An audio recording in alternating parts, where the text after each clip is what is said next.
What's up, ladies and gentlemen? What in the world is going on? Holy smokes. Just when you think things can't get more exciting, we got SVB in the house to make our blood boil and cause a whole bunch of ruckus in the markets. Anyways, what's up, guys? Kenny Simpson here with another week, another episode of The Brief. This week, what are we going to talk about? Well, before we get into the exciting bank collapse, run on the bank, whatever you want to call it, let's get down to the nitty gritty. This week, let's talk about inventory in San Diego. Last week it was 2,300. This week is 2,500. Don't get too excited. Still a lot of pending, so a lot of closings have not happened. So when they do, that number is probably going to shift next week. I think we got, a few more listings, but honestly, guys, it's not looking good. We're in March. We really need to get some serious inventory in here. So inventory is not looking good. So if you have a house, you want to sell it, please list it. There's buyers out there, I hope. Second thing I want to talk about is interest rates. Well, as I shoot this video, the rates came down. So last week we got the jobs report a little weaker. Rates got better about a quarter, and today we opened up with the lovely SVB, and the jobs number between the jobs and this whole bank collapse, rates got better. Why is that? It's because the bond market, the treasury market, remembers, if they think the Fed's going to be hawkish, the 10-year goes up. They think they're going to be dovish, 10-year goes down. When I was shooting this last week, Feds are talking about maybe a 50 basis point hike, thinking we got to stick it to them. The jobs report came out, a little shady. I know it's 300,000 jobs, but are you looking in the jobs?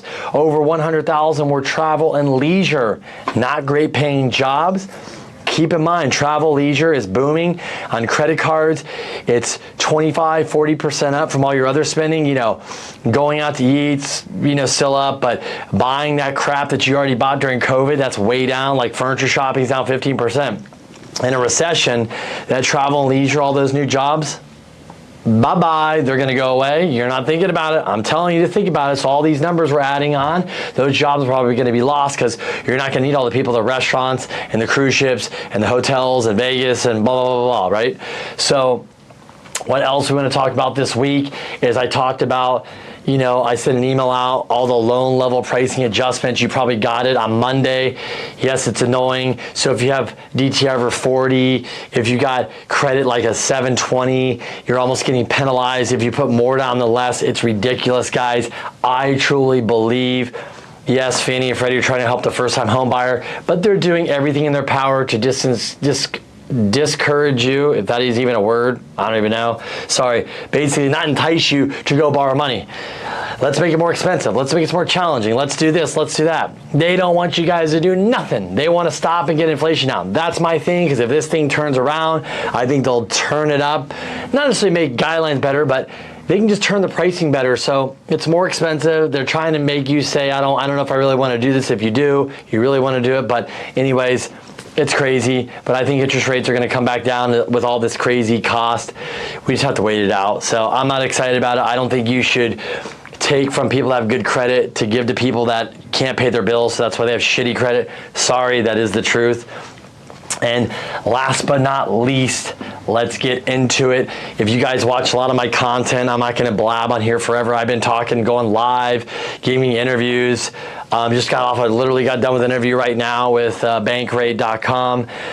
So basically, what is going on? Let's just sum it up. SVB had all your deposits. They went long and bought a bunch of MBS for 10 years. They did not know the tech sector was going to slow down. They didn't anticipate rates going high. So those tech companies, because they're not getting all that capital infusion from their VCs, this stopped. They got all this money here. They have to live off their savings. So that 100 million, 200 million, 50 million, 30 million, whatever they have in the bank, they've now got to spend that. So the burn rate's faster. They're spending the money, and the bank's like, we don't have enough capital to keep up with this burn rate. So we put an email out or a message out to everybody saying, hey, we got to reconfigure the balance sheet, get more cash. That some smart people said, what the hell does that mean? people started pulling money. Within 24 hours, 42 billion got pulled. Fed said, hey, time out. What the hell's going on here? I think the Signature Bank got looped in there, which is kind of funny. Real quick, Signature Bank. Remember Dodd-Frank? That name Frank, Barney Frank? Barney Frank sits on the board of that bank. So apparently the guy that makes the regulations and all this stuff we're used to now, he doesn't have to like look at a balance sheet of a bank or something. So this bank went way too long. They screwed up the balance sheet. This shouldn't have been a problem, but now this is an alert. This is a problem. I don't like it because I love small lenders. I love small banks. They help the local people. They help the small businesses.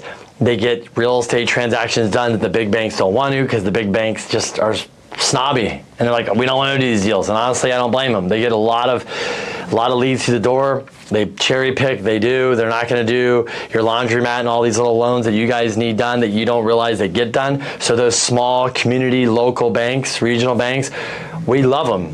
And they do a lot of deals for us and they help out a lot of people. And I don't like to see them get hurt. I don't like to see people pulling money out of them. So remember guys, I know you want to go to the big banks and all that, but when COVID was here, they might have not been there to support you. When you need that business loan or that tough real estate transaction or you own too many properties or all this stuff, are they going to be there? I don't know. I've been doing this 20 years. I'm a small bank guy myself. The big banks do nothing to me unless you have a lot of money. And I don't know. So SVB, so that is the talk of the town. What do we got going on this week? We've got CPI, and then next week we got the Fed meeting that will say I'll either raise it, lower it, which he won't do, or leave it flat. Hopefully, he's not gonna lower it. Is he gonna leave it flat? Depends on how this week goes. He'll probably bump us a quarter. He's gonna maybe try to do 50 basis points. We'll see if that CPI number comes in, hopefully a little bit lower. We need that. We don't need this thing cranking. So, but that's it, guys. So the government's gonna basically not gonna bail out SVB. So if you were a stockholder, a CEO and all this crap, and you had your stocks and all that, you're donezo. I don't know what they're gonna do. Somebody is gonna come in and buy them. Then you'll be able to deal with all those loans. And then, you know, the Fed came out, basically the government, let's just call them, and said, we're going to make your deposits right at any bank. So you don't need to run out and pull your money and go to the bank. You're overreacting, in my opinion, but do what you like. Don't listen to me. What do I know? And last but not least is we're going to get through this because we always do. And if interest rates continue to fall and inventory is where it's at, we're going to have another problem. So I'm a little bit worried about that, but that's where we're at, guys. So next week's going to be interesting. If you guys are not watching me or following me on social media, you're literally losing out on tons of great content. I'm at Kenny B. Simpson. Go follow me on Instagram. It's really good stuff, I promise you. A lot of good data, I'm giving you this once a week. Some of you guys that are Instagram are already on my email, so go on there, please share this with others. I love the feedback. I'll keep coming at you. We will watch this mess. We're gonna get through it. It's not like 2008, I'm telling you, but for the VCs and the crypto, those guys are having a tough time. And for the VCs, think about it this way, Silicon Valley, this is the plumbing system that keeps that thing going, the financial. This is a really big piece of that plumbing system, a big pipe. So I think these guys were banking wineries and farmers and all types of tons of things. I think unfortunately the lending that they were doing, which was helping a lot of companies, is not going to be the same. And I'm a little bit worried for that because that forces people to go get private money, really expensive money. It's not good for business. I know it's needed, but this could really hurt the ecosystem up there. And I know you guys are like, oh, they've had a good run, but think about it.